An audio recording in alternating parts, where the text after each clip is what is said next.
Hello दोस्तों, जय श्री राम। कैसे दोस्तों? आपका मेरे चैनल सविता जी की स्टडी में हार्दिक हार्दिक स्वागत दोस्तों। तो दोस्तों, आज मैं लेकर आई हूँ बायोलॉजी से रिलेटेड क्वेश्चन आंसर, जो कि बहुत बहुत इम्पोर्टेंट है दोस्तों। ये क्वेश्चन आंसर दोस्तों सभी एग्ज़ाम में पूछे जाते हैं, जैसे कि आईपीएस, यूपीएससी, आर्मी, पुलिस, पटवारी इत्यादि फील्डों में दोस्तों ये क्वेश्चन आंसर पूछे जाते हैं। अगर दोस्तों आप लोगों को मेरी वीडियोस अच्छी लगती हो तो मेरी इस वीडियो को लाइक ज़रूर कर देना। अगर आप चैनल पे नए हैं तो चैनल को सब्सक्राइब ज़रूर कर लेना। तो चलिए दोस्तों, अब हम इस वीडियो की शुरुआत करते हैं। आपका पहला प्रश्न आपसे पूछा जा रहा है दोस्तों, ओजोन परत मुख्यतः कहाँ अवस्थित रहती है? आपका पहला प्रश्न आपसे पूछा जा रहा है दोस्तों निम्नलिखित ऑप्शन पर। ओजोन परत मुख्यतः कहाँ अवस्थित रहती है? कहाँ अवस्थित रहती है दोस्तों?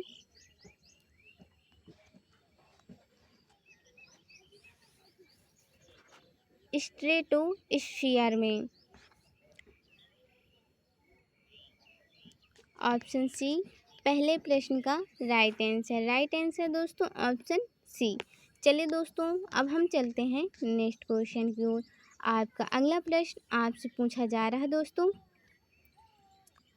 कठोर जल से कैल्शियम और मैग्नीशियम निकालने की प्रक्रिया को क्या कहते हैं? आपका दूसरा प्रश्न आपसे पूछा जा रहा है दोस्तों निम्नलिखित ऑप्शन पर। कठोर जल से कैल्शियम और मैग्नीशियम निकालने की प्रक्रिया को क्या कहते हैं? क्या कहते हैं दोस्तों? फिल्ट्रेशन। कठोर जल से कैल्शियम और मैग्नीशियम निकालने की प्रक्रिया को फिल्ट्रेशन कहते हैं। ऑप्शन बी दूसरे प्रश्न का राइट आंसर दोस्तों ऑप्शन बी। चलिए दोस्तों, अब हम चलते हैं नेक्स्ट क्वेश्चन की ओर।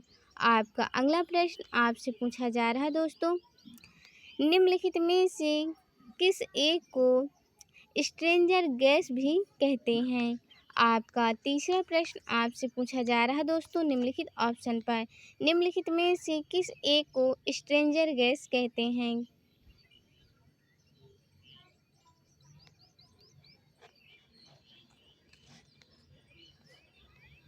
जीनॉन को स्ट्रेंजर गैस भी कहते हैं।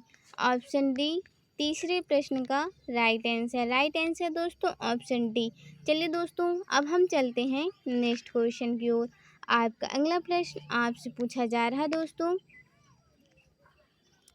वायु में कौन सी नोबल गैस नहीं होती? आपका चौथा प्रश्न आपसे पूछा जा रहा है दोस्तों निम्नलिखित ऑप्शन पर। वायु में कौन सी नोबल गैस नहीं होती? कौन सी नोबल गैस नहीं होती दोस्तों? रेडॉन। वायु में रेडॉन नोबल गैस नहीं होती है। ऑप्शन सी चौथे प्रश्न का राइट आंसर दोस्तों ऑप्शन सी। चलिए दोस्तों, अब हम चलते हैं नेक्स्ट क्वेश्चन की ओर। आपका अगला प्रश्न आपसे पूछा जा रहा है दोस्तों, एक विद्युत बल्ब के जीवन को बढ़ाने के लिए सामान्यतः उसे किससे भरा जाता है? आपका पांचवा प्रश्न आपसे पूछा जा रहा है दोस्तों निम्नलिखित ऑप्शन पर। एक विद्युत बल्ब के जीवन को बढ़ाने के लिए सामान्यतः उसे किससे भरा जाता है? किससे भरा जाता है दोस्तों? ऑर्गन से। एक विद्युत बल्ब के जीवन को बढ़ाने के लिए सामान्यतः ऑर्गन से उसे भरा जाता है। ऑप्शन बी पांचवें प्रश्न का राइट आंसर दोस्तों ऑप्शन बी। चलिए दोस्तों, अब हम चलते हैं नेक्स्ट क्वेश्चन की ओर। आपका अगला प्रश्न आपसे पूछा जा रहा है दोस्तों, विद्युत बल्ब में प्रयुक्त गैस कौन सी है? आपका छठवां प्रश्न आपसे पूछा जा रहा है दोस्तों निम्नलिखित ऑप्शन पर। विद्युत बल्ब में प्रयुक्त गैस कौन सी है? कौन सी है दोस्तों?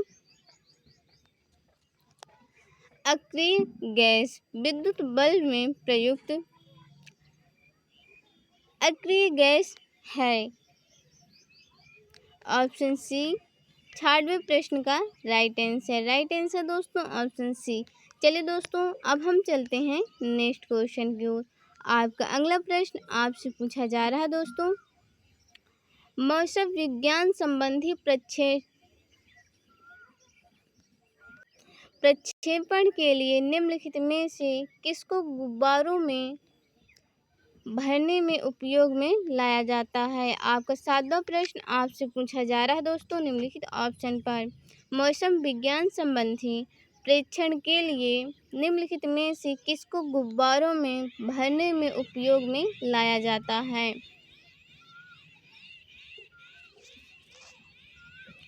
हीलियम गैस को मौसम विज्ञान संबंधी प्रेक्षण के लिए हीलियम गैस को भरने में उपयोग में लाया जाता है। ऑप्शन ए 7वें प्रश्न का राइट आंसर दोस्तों ऑप्शन ए। चलिए दोस्तों, अब हम चलते हैं नेक्स्ट क्वेश्चन की ओर। आपका अगला प्रश्न आपसे पूछा जा रहा है दोस्तों, अक्रिय गैसों की खोज करने का श्रेय किसे प्राप्त है। आपका 8वां प्रश्न आपसे पूछा जा रहा है दोस्तों, निम्नलिखित ऑप्शन पर अक्रिय गैसों की खोज करने का श्रेय किसे प्राप्त है दोस्तों। रैमजे को अक्रिय गैसों की खोज करने का श्रेय रैमजे को प्राप्त है। ऑप्शन ए 8वें प्रश्न का राइट आंसर दोस्तों ऑप्शन ए। चलिए दोस्तों, अब हम चलते हैं नेक्स्ट क्वेश्चन की ओर। आपका अगला प्रश्न आपसे पूछा जा रहा है दोस्तों, भूपर पट्टी में सबसे कम मात्रा में पाया जाने वाला तत्व है। आपका 9वां प्रश्न आपसे पूछा जा रहा है दोस्तों, निम्नलिखित ऑप्शन पर भूपर पट्टी में सबसे कम मात्रा में पाया जाने वाला तत्व है।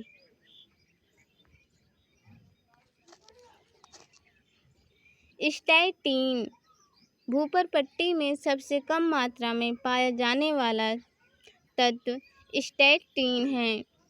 ऑप्शन ए 9वें प्रश्न का राइट आंसर दोस्तों ऑप्शन ए।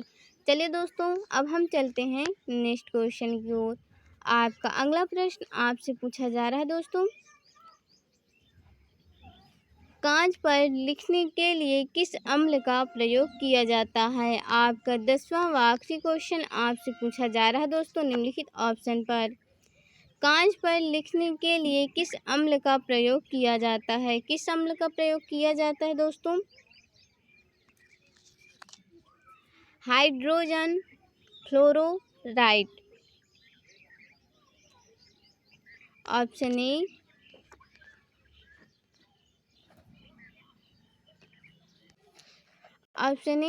10वें क्वेश्चन का राइट आंसर दोस्तों ऑप्शन ए। आशा करती हूँ दोस्तों आप लोगों को सभी क्वेश्चनों के राइट आंसर पता चल गए होंगे। अगर दोस्तों आप लोगों को मेरी वीडियो अच्छी लगी हो तो मेरे इस वीडियो को लाइक ज़रूर कर देना। अगर आप चैनल पर नए हैं तो चैनल को सब्सक्राइब ज़रूर कर लेना। और दोस्तों अगर मुझसे इस वीडियो में कोई भी गलती हुई हो तो मुझे क्षमा कर देना। तो दोस्तों आज की वीडियो में इतना ही। जय श्री राम। कल हम फिर मिलेंगे एक नई वीडियो के साथ, एक नया टॉपिक साथ। जय श्री राम दोस्तों।